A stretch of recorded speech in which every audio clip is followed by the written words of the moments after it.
Bungie was back this week with their usual This Week at Bungie update, and this week we got a debrief on the latest Trials Matchmaking changes, plus their plans to revert back to the flawless pool. We also got news about Prime rewards and a new community manager, plus prep for an upcoming hotfix coming next week. Well, let's dive into the update from Bungie on the 4th of November 2021. So first of all, we've got news of Iron Banner. So while we may be sad that Festival of the Lost has concluded, Lord Saladin is having a bit of fun, and Iron Banner is back and a little brighter than what you may remember. A pesky little bug prevented the Iron Forerunner sets from lighting with a brilliant flame during our first visit of Iron Banner event of the season, but now, as many players have discovered, these armour sets burn brightly during Iron Banner weeks. So whether you equip the armour or use Synthweave to apply the look, pieces with the Iron Banner sigil now light in a brilliant flame when Iron Banner is active. So you can mix and match your favourite shaders and exotics to make some sweet looks. So complete matches, turn in tokens and complete your weekly bounties for chances at high stat rolls on these armour pieces, and while Trials is on a short hiatus for Iron Banner week, and we do have some details from the team on matchmaking. Well, let's dive into the Trials info. So Bungie say testing the waters, and last weekend we tried out some changes to matchmaking in Trials of Osiris. We shifted to a system that put some focus on overall wins, pushing players into different buckets depending on how much they have played and won on a given weekend.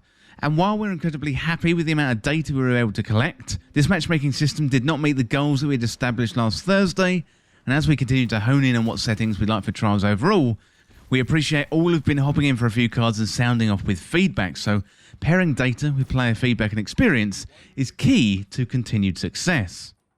Well, today the team are going to be going through our findings and speaking some upcoming changes when Trials returns on November the 12th. So the team go on to say, hey everyone, thanks for participating in our latest experiment in Trials Matchmaking. Sometimes you learn more when things don't go well than you do when everything is perfect. And last week we talked about balancing match outcomes, such as blowouts versus close matches, with matchmaking times. So compared to 3 weeks ago, average matchmaking time was up by about 10 seconds, but if you're on the bleeding edge of win counts, your matchmaking times could easily be anywhere from 2 minutes to over 5. And overall games played was down by about 33%, and the blowout rate went up slightly to 28%.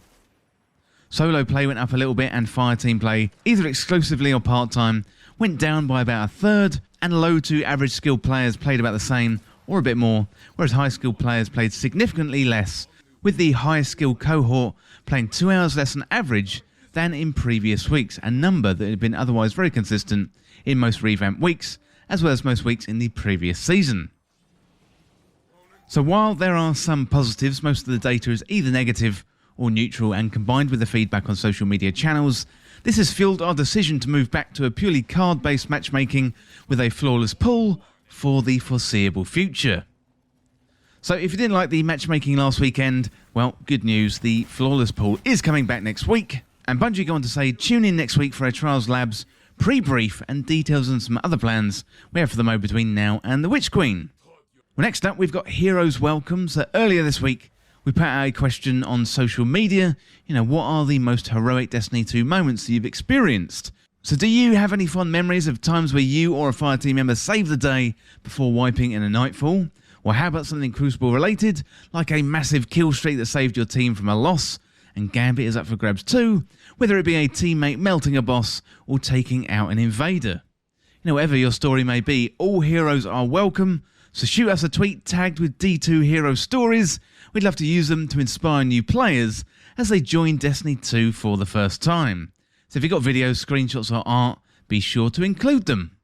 Well, next up we've got news of Prime rewards. So this one says a Prime cup of tea. So here in the Seattle area, things are getting cold. Even as I sit here writing up the twab, I've bundled myself in multiple layers of blanket and a robe for extra warmth. It'd be nice right now, a warm cup of maple tea. Don't we have an emote in the game that's called a cup of tea or something like that? Well, I bet some Guardians would love to get warmed up in game. And with that said, I segue into our Refresh Prime Gaming rewards, which includes the aforementioned emote.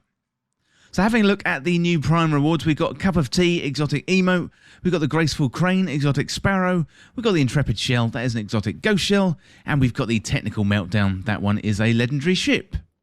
So if you're interested in owning any of the above items, make sure to sign up for Prime Rewards, stop by our Prime Gaming Guide for steps on how to sign up, and player support has got your back.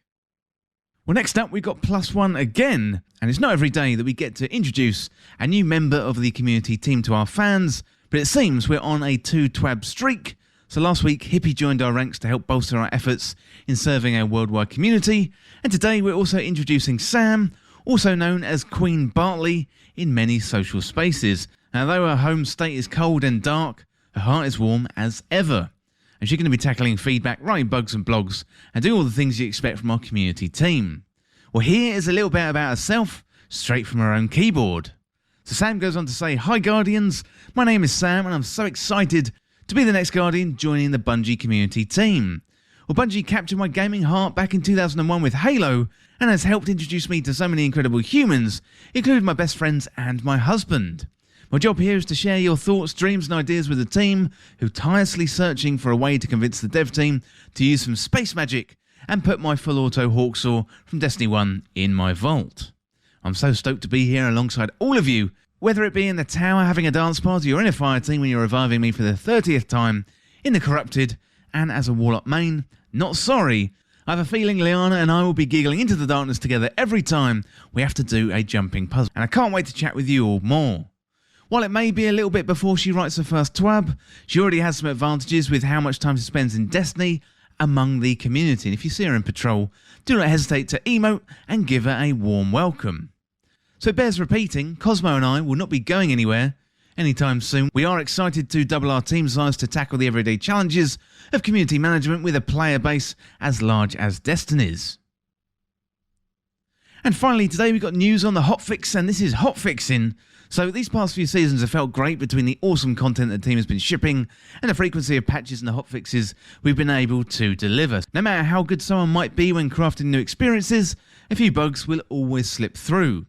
And we've got another hotfix prep to ship next week, and our player support team has some details on the timeline. So next week we got hotfix 3.3.1.3, and on Tuesday, November the 9th, Destiny 2 is scheduled to undergo maintenance in preparation for Destiny 2 hotfix 3.3.1.3, and below is a timeline of events. And please note, times may be subject to change during this maintenance period. So 5 AM Pacific, that's 1 PM UTC, maintenance is going to begin. 5:45 Pacific, that's 1:45 UTC, players are going to be removed from activities and Destiny 2 will be brought offline.